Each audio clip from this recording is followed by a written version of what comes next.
So good morning guys, kasama ko po ngayon si Architect Kenneth Sarmiento from CAS Architectural Design Studio. So dito sa likod po namin is yung 3-story residence na dinesign po ng ating architect. So may mga couple of questions lang na itatanong natin kay architect. Ano yung ginamit nating material dito sa may panels na dito sa right side ng house? So, dito guys, gumamit kami ng WPC by Polywood. So, kung mapapansin natin is ito yung dito nagkaroon ng accent yung facade natin. So, not the entire facade, but namili lang kami ng portion. Okay, punta tayo dun, bro. So, dito tayo. Guys, kung mapapansin nyo, parang pakita mo yon. Ngayon, ayusin natin. So, maglalagay kami ng travertine para sa facade, para magkaroon siya ng additional texture. And of course, ito rin kasi maging change of elevation namin. So, yun lang. Montage. Tayo, so nagbabasa ako ng live ngayon. To the second floor. Let's go! Pausing!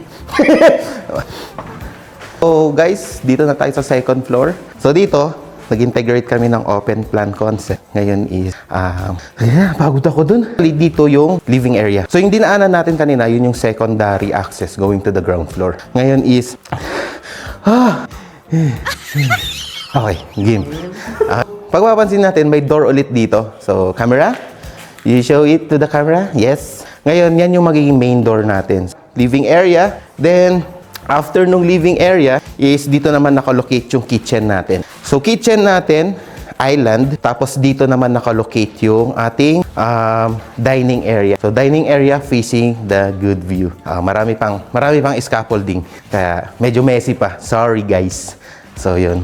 Then, after nun, so, dito sa ground floor is dito rin located ang ating guest bedroom. So, medyo magulo pa. So, from the guest bedroom, andito rin yung ating ang ating guest toilet and bath. So, kung papansinin natin is meron tayong window doon. Ngayon is nag-integrate kami sa plant ng airwell. Since ang ang property natin is sloping, ngayon is kailan kasi nating i-protect yung lupa sa kabila. So, we decided na mag-firewall dito, and then of course sa likod is firewall din since meron rin property sa likod. So, yun. Ngayon is nagkaroon kami ng restriction sa views and natural light and ventilation. So, ngayon is kaya kami naglagay ng airwell doon. Alright, let's go! Wait guys, there's more! So, meron tayong powder room. So, dito naman located yung powder room natin. Then, after nun, may makikita kayong another access. So, dito nakalocate ang ating utilities. So, panel board, lahat ng mga pipes, main pipes natin dito nakalocate. Tara sa 1/3 floor. So, meron tayong balcony area. Yun. Okay, now, to the 3rd floor. Sa 3rd floor, pag mapapansin natin is, dito rin namin dinesign yung miter window namin. Kasi, as much as possible kasi is, yung stairs yung kailangan na arawan ng natural lighting. So, ito yun.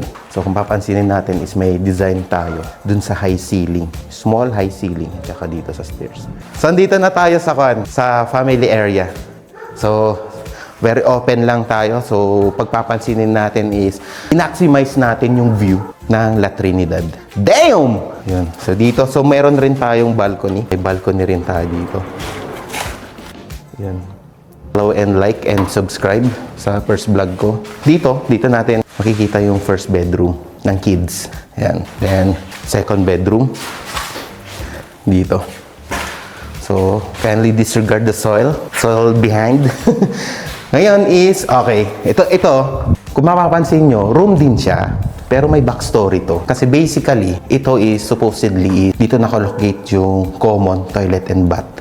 With bathtub. Pero, hindi na-anticipate nila client na nagkaroon sila ng 3rd baby. Ngayon, na-convert namin into additional room. So, ito na yung bedroom 3. So, yun. So, yun. Sinabi ko sa client, habang ginagawan ko ng as-built to, baka may pang-4 pa.